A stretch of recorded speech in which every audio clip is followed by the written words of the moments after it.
اعوذ باللہ من الشیطان الرجیم، بسم اللہ الرحمن الرحیم۔ تعبیر اور وظیفہ چینل میں خوش آمدید۔ معزز سامعین، کیسے ہیں آپ سب؟ امید ہے آپ سب ٹھیک اور خیر خیریت سے ہوں گے۔ اللہ تعالیٰ میرے سب سننے والوں کو اپنی حفظ و امان میں رکھے، آمین ثم آمین۔ محترم سامعین و حضرات، اپنے خوابوں کی تعبیر جاننے کے لیے اپنا نام اور اپنے شہر کا نام اور اپنا مختصر سا خواب ہمیں کمنٹ سیکشن میں بتائیے۔ ہم انشاءاللہ تعالی آپ کو آپ کے خواب کی تعبیر بتا دیں گے۔ اگر آپ چینل پر نیو ہیں تو سبسکرائب کر لیں۔ آنے والی ویڈیو ہو سکتا ہے آپ کے خواب کی تعبیر پر مبنی ہو۔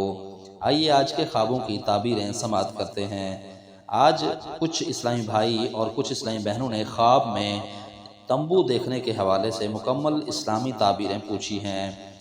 حضرت ابن سیرین رحمۃ اللہ تعالی علیہ نے فرمایا ہے کہ خواب میں خرگاہ دیکھنا نیک ہے، اور اگر دیکھے کہ تمبو میں بیٹھا ہے دلیل ہے کہ دنیا کے سامان سے کچھ پائے گا، اور اگر دیکھے کہ تمبو اس کی ملک ہے یعنی وہ مالک ہے تو اس کی تعبیر یہ ہے کہ وہ شادی کرے گا، عورت کرے گا، اور اگر تمبو سبز یا سفید ہے تو خیر اور نیکی کی دلیل ہے، اور اگر تمبو معلوم اور سبزہ ہے تو اس میں بیٹھا ہوا ہے تو اس کی تعبیر یہ ہے کہ دیندار ہوگا، اور اگر تمبو نامعلوم ہے تو اس کی تعبیر یہ ہے کہ شہید ہوگا، اور سفید تمبو مال اور نعمت پر دلیل ہے، اور اگر تمبو سرخ ہے تو کھیل کود اور عیش میں مشغول ہونے کی دلیل ہے، اور اگر دیکھے کہ تمبو کا رنگ نیلا ہے تو غم اور اندوہ اور مصیبت پر دلیل ہے،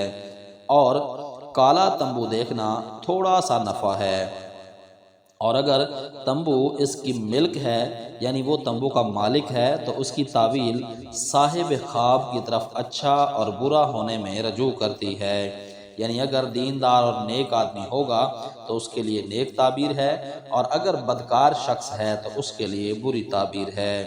معزز سامعین، آج کی یہ چھوٹی سی ویڈیو آپ کے نالج میں ضرور اضافہ کرے گی۔